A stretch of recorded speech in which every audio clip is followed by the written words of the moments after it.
नमस्कार दोस्तों, मैं अजय प्रकाश। आप देख रहे हैं कि मोरबी के घटना के बाद लगातार देश में 27 साल गुजरात के मोदी सरकार हो या भाजपा की सरकार, उस पर सवाल उठ रहे हैं। सवाल यह भी है कि आखिरकार यह लापरवाही क्यों बरती गई, और लापरवाही के बाद जब 135 जानें चली गई, जिसमें सबसे ज्यादा मासूमों की जान गई है, उसके बाद भी सरकार के जांच का रवैया क्या है? क्या सरकार वाकई में बड़ी मछलियों को बचा रही है? क्या सरकार अपने 27 साल पर शर्मिंदा है, या फिर लिपापोती है, या फिर ठीक वैसा ही किया जा रहा है जैसे मोरबी अस्पताल पहुंचने से पहले प्रधानमंत्री मोदी से पहले साज सज्जा कर दिया गया? क्या इसी तरह जांच भी होगी, इसी तरह अपराधियों को भी सजा मिलेगी? यह सारी बातें, सारी डिटेल जानकारियों के लिए हमारे साथ गुजरात से जुड़ रहे हैं दत्तेश भावसर, संवाददाता हैं जनज्वार के। दत्तेश जी, क्या ताजा हालात हैं? आपको जो जानकारी अब तक मिल पाई है वह क्या है? सबसे पहला यही सवाल कि क्या सच में बड़ी मछलियों को गुजरात सरकार यानी भाजपा की 27 साल की सरकार बचाने की कोशिश में है? बिल्कुल आपका कहना सही है, क्योंकि अभी तक जो गिरफ्तारियां हुई है वो टिकट काउंटर वाले लोगों के या सुरक्षा एजेंसियों के लोगों पे ही हुई है। जिस कंपनी को ठेका दिया गया, आप सोच सकते हैं कि जो मच्छर मारने के रैकेट बनाते हैं, उन कंपनियों को अगर इतने बड़े पुल बनाने का ठेका दे दिया जाए तो कितनी बड़ी लापरवाही है। जी। सीधे तौर पर ऐसा माना जा रहा है कि जो कंपनी है उस कंपनियों की सत्ता पक्ष के साथ नजदीकियां होने के कारण उनको बचाया जा रहा है, ऐसा तो धरातल पे स्पष्ट ही दिख रहा है, क्योंकि कहीं ना उनका एफआईआर में नाम तक नहीं है, उन कंपनी का भी नाम कहीं नहीं डाला गया है।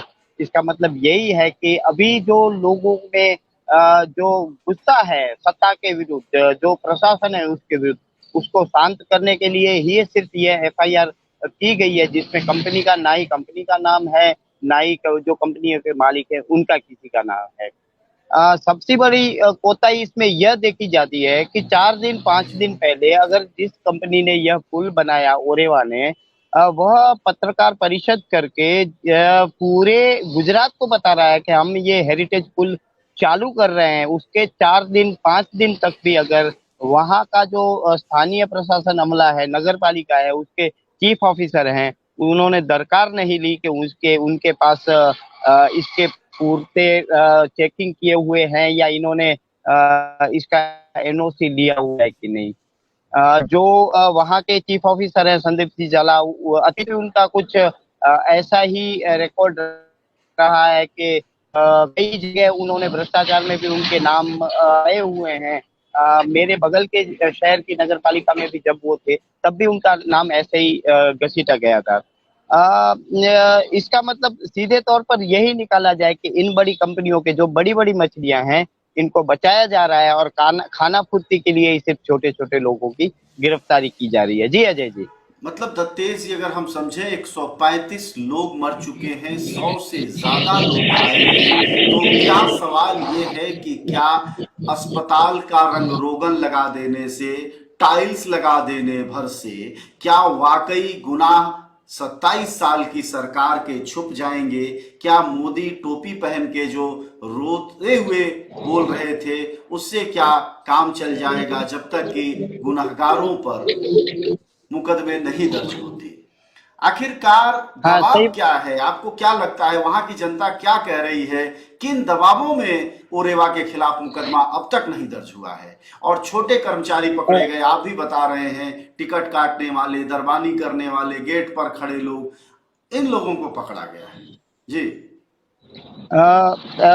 सही बात है। जो ओरेवा कंपनी के मालिक हैं, उनकी सत्ता पक्ष से नजदीकियां हैं, बड़े बड़े जो नेता हैं, क्योंकि यहाँ स्थानीय लेवल पर नगर पालिका और कलेक्टर ने कोई उनको नहीं ठेका दिया था, लेकिन गांधीनगर से कॉल करवा के या बड़े बड़े जो उनके रसूखदार लोग सत्ता में बैठे हैं उनसी सिफारिश से उनको ठेका मिला हुआ है, ऐसा जानने को मिल रहा है।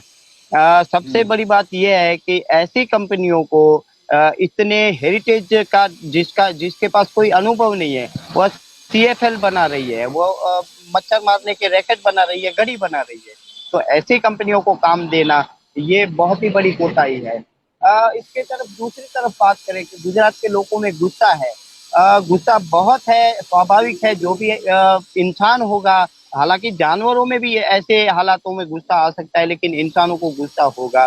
खाना पूर्ति के लिए ये किया जा रहा है। आपको एक चीज और बता दें कि जब ये हादसा हुआ, पूरे मोरबी शहर में, जो दिवाली के दिन गुजरात में बहुत बड़े दिन माने जाते हैं, सारे लोगों ने अपने घरों से रोशनियां तक निकाल दी, क्योंकि जिनके घर के चिराग बुझे हैं वो उन रोशनियों को देख के भी दुखी हो सकते हैं। तो लोगों ने अपने घर के ऊपर रोशनियां लगाई थी, वह तक निकाल दी। यहाँ पर उसी विस्तार में जो बड़े संत हुए थे जलाराम बापा, उनकी जन्म जयंती भी थी। पूरे गुजरात में वो जो लोहाना समाज है, उन्होंने अपने जो उनकी जयंती के कार्यक्रम थे वह स्थगित कर दिए। हालांकि वह संत के कार्यक्रम में संतवाणी और भजन कीर्तन ही होता है, बावजूद इसके वह भी स्थगित कर दिया गया। लेकिन चुनाव की एक भी सभा स्थगित नहीं हुई। जैसे आपने बताया, केवड़िया में स्टेच्यू ऑफ यूनिटी के पास जो कार्यक्रम हुआ, वह कार्यक्रम भी स्थगित नहीं हुआ। इवन उसी दिन, दूसरे दिन, तीसरे दिन यहाँ के जो कुछ एमएलए हैं, उनके स्नेह मिलन का कार्यक्रम था, वह भी स्थगित नहीं किया गया।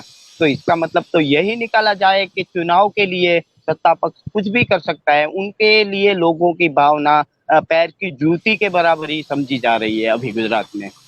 जी। जी। और एक और जानकारी आ रही है, आप उसको जस्टिफाई करिएगा, कि कुछ वकीलों का ये कहना है कच्छ के कि जो आरोपी हैं उनके वह मुकदमे नहीं लड़ेंगे। तो एक तरफ जनता का यह रोष है, लेकिन सरकार के खिलाफ, व्यवस्था के खिलाफ किस रूप में रोष देखने को मिल रहा है? अजय जी, आपकी आवाज स्पष्ट नहीं आ पा रही, जरा दोहराएंगे? मैं ये कह रहा था कि जो सरकार है उसके खिलाफ लोगों में किस तरह का रोष दिखाई दे रहा है। क्या कहीं कोई धरना प्रदर्शन हो रहा है, लोग सवाल उठा रहे हैं, जी। कुछ हो रहा है क्या मोरबी शहर और गुजरात? हाँ, मोरबी शहर में भी कई जगह हुआ। अभी तो शांति मार्च ही हो रहा है, क्योंकि इतनी बड़ी घटना हो गई, तो शायद धरना प्रदर्शन के लिए लोग अभी तैयार भी नहीं है। कई शहरों में जो कैंडल मार्च निकाले गए, जो दिवंगत लोग हैं उनकी आत्मा की शांति के लिए, और आने वाले दिनों में भी ऐसे कार्यक्रम होंगे। लेकिन एफआईआर करके जो सत्ता पक्ष है उसने अभी लोगों को शांत किया है, लेकिन जब तक बड़े लोगों का, जो असली गुनहगार है, उनका नाम नहीं आएगा, तो कहीं ना कहीं से आंदोलन से शुरुआत तो होनी ही है।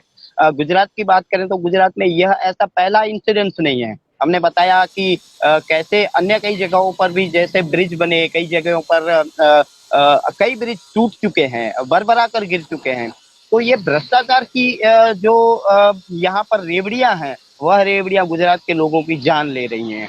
आपको और एक चीज बता दें कि इस मामले में, इन्हीं रेवड़ियों के कारण, इन्हीं रेवड़ियों के कारण जो आरोपी है वो कह रहे हैं यह एक्ट ऑफ गॉड है। नहीं?